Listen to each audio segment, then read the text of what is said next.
right, how does one go about donating and voting in the Gitcoin Grants Round 24 for the privacy round? So I'm going to do a quick little tutorial here. It can be a bit of a nebulous process, especially for those of us who are not crypto nerds like I am. So minimum requirements to get started is you'll want a software wallet. For me, I'm using Rabby in this example, but you could just as easily use MetaMask. You will need obviously some funds in your Ethereum wallet. And if you're using a hardware wallet like me, then you will need your hardware wallet as well. I'm using the Keystone Pro 3. First of all, you'll want to go to your browser and type in gitcoin.privote.live, which will take you to the user interface for Gitcoin Grants Round 24 for the privacy round. And to start with, you should connect your wallet. I'm going to hit connect, process the alert in Rabby by clicking ignore all and then connect. The interface will prompt me to generate an ED-DSA key pair. So I'll begin signing process, and because I'm using my hardware wallet, I'm going to take my Keystone Pro 3's camera and scan the on-screen QR code and then get the signature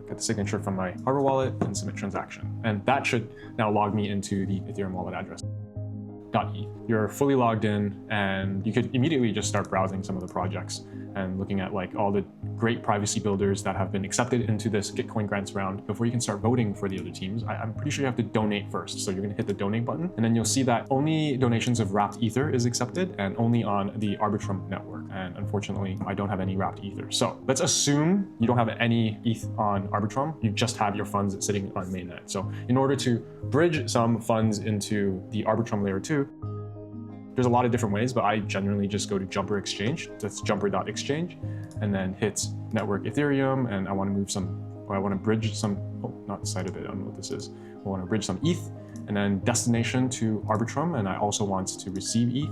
Now you'll see that I already have $72 of Arbitrum ETH on that network, but let's just go through this example for example's sake. So let's just say I want to send, I don't know,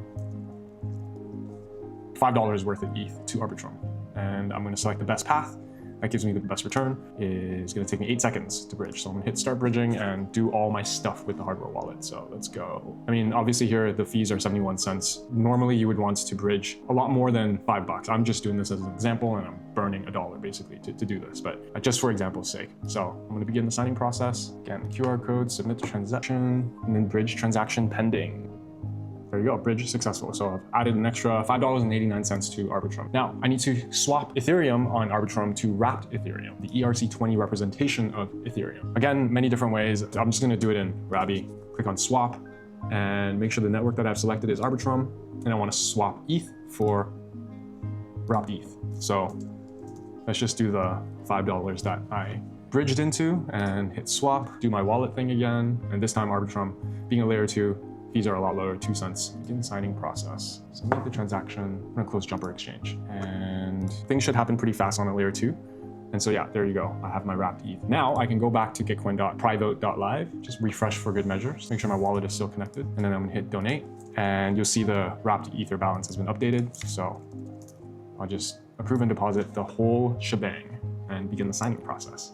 Yeah, right. The first transaction was the approval, and then the second was the actual deposit. So I've donated my money, which now you'll see that the voter sign up option is now available. I don't think it will be available if you don't donate. So I think the first step is donate, and then number 2 is voter sign up. So now I'm going to hit voter sign up, generate another ED-DSA key pair, and begin the sign process. So sign this message with my private keys, get signature. For some reason, I always get a sign up error, but pretty sure the voter sign up is done at this point. First, I'll go to projects and look at all the different cards from all the different privacy builders that are up for donation and voting this round. You can click into each card to review each team or each builder's impact statements and contributions. Again, you don't want to just be donating without reviewing who you're donating to and what their causes. So it's good to see if there's alignment between you and what the builders are building. I'm going to add a bunch of projects to my ballot. And for you, if you're donating and voting, you can add just one, or you can add multiple, you can add all of them. It's really up to you. But I'm going to add Women in Web3 Privacy, great organization building culture for on-chain privacy. Dapp Learning is one of my friend's project. Bhutan National Digital Identity is a pretty awesome project. Oh yeah, and I forgot to mention that you could just directly click on add to ballot on the projects page, but you can also add to ballot from each project's card here. Let me show you Oxbow. Oxbow is, yeah, here, you can add to ballot inside the project card, but I'm just gonna continue doing it inside the project screen. Anyways, Oxbow, they're building a compliant Tornado Cash, super awesome team. Let me add also Rutkey, privacy preserving portfolio manager. I'll add that to the ballot. And Enclave, ZK email, zero knowledge verification of email contents. Super cool project. Blockchain.today is a Taiwanese crypto content creator. Love what he's doing, so I'm gonna add them to my ballot. Wallet beat is L2B, but for wallets. So you can check which wallets are safe and which wallets might be a little sus. There's also ETH daily newsletter and podcast about all things Ethereum, ZK Passport, ZK verification of your passport. You can test and play around with that on iOS and Android. 90 seconds to crypto. If you appreciate the work that I do, please consider donating and then adding 90 seconds to crypto to your ballot and support self-custodial and privacy education on YouTube. Okay, and then Fluid Key, stealth address protocol that allows you to receive crypto privately, Privote, and LunarDAO, because they fund a lot of good privacy projects. I've added whole bunch of projects to my ballot now. From there, you can click on My Ballots, and then you can see all of the privacy projects that you've added to your ballot. There's a summary here, 16 of 92 projects added. And yeah, there's a voting power. So you can allocate your votes according to weights. So like if you wanted to weight women in Web3 privacy now with 80% of your weights, and then all the other projects, let's say like you add one or something, you could do that. Or they just have a simple, easy button that allows you to allocate votes equally. So there you go. Now every single project has 6 of your 99 voting power added, and then you just need to add the 3 extra. So I'll just add an extra one for, let's say, Rabby and Privote and Blockchain.today. And then, yeah, now you've used up 99 of your voting power, and then you can go ahead and submit your ballot. So begin signing process, submit transaction, and there you go. Your ballot has been successfully submitted. Obviously, I'm recording this. You guys can see who I voted for, but if you don't share this, the Privote voting mechanism keeps all of your votes private, and even the end results, when there's a tallying of all of the votes, that is also kept private as well, thanks to Privote. Tons of applications for real life voting, and Gitcoin and this privacy round is just the, just the sort of experimentation testing ground for this sort of stuff. So super cool, ballot has been successfully submitted, and now all of these projects will privately receive my vote and will receive funding to their teams. One thing to note is that as soon as you leave this page, it's actually, you actually can't tell whether you've voted or not. Let me try submitting again. I don't know why. I'm not sure if it actually went through. But basically, like, once you've submitted your ballot, there's not really a way, as far as I know, to review who you voted for previously. There's nowhere in the interface that says that you voted. Don't worry about it, like you've already voted, because otherwise like, it gets confusing to know that, like, oh, did I submit my ballot already or did I not? Like, for example, if I refresh now, I'm pretty sure, yeah, you can't see your submissions and your ballot anymore. I wonder if I do the voter sign up though, I can review my results. Scan. Turn the AC on because it's hot as a up in here. If I go to my ballot, yeah, it says you haven't voted, but you have, so all good. If you come back to an empty ballot, I'm pretty sure you've submitted your ballot and your votes properly. If not, then I don't know. Privote, check it out. That's how you go through the whole process of bridging funds to Arbitrum, swapping your ETH for wrapped Ether, donating and adding your votes to your ballot, and then submitting your ballots. And that's how you can support and fund public goods that build privacy projects for the on-chain world. And that's it. I hope that was helpful. That's it for now. Peace.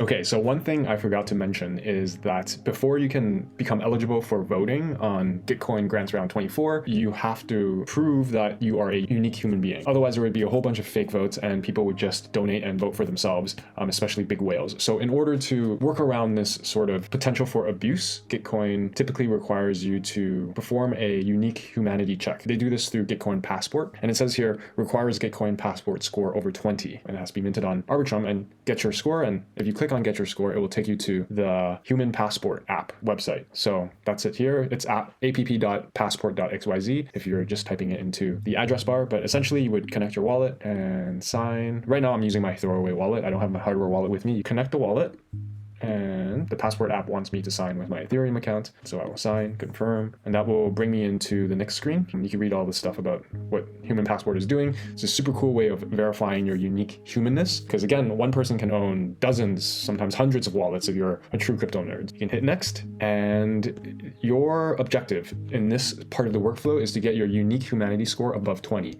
in order to become eligible for the Privote voting. So there's a lot of different ways to do it. There's physical verification, there's blockchain networks and activities, and then there's Web2 platforms and services. And each of these different verification steps might give you different unique humanity scores. So for example, if you verify with your government ID, you get 16, which gets you most of the way there. And then you just need to backfill with some other verifications. And so if you choose to do the government ID, it's fairly straightforward. They say it's privacy preserving KYC because, as you know, if you're a follower of this channel, we have to be very careful around KYC or know your clients. According to this this particular verification step, they are privacy preserving KYC. You can click on check eligibility and then it will walk you through a whole bunch of steps. I'm just going to do an example where I sign the signature and then you just follow the on-screen prompts to basically go ahead and verify your government ID. I'm not going to go through these steps right now. Once you verify, you'll get your unique humanity score 16. Or, if you want to verify your Binance activity, you could do that by hitting connect and again checking eligibility, and the on-screen prompts will walk you through the steps for doing that. You can also do phone verification. That unique humanity score is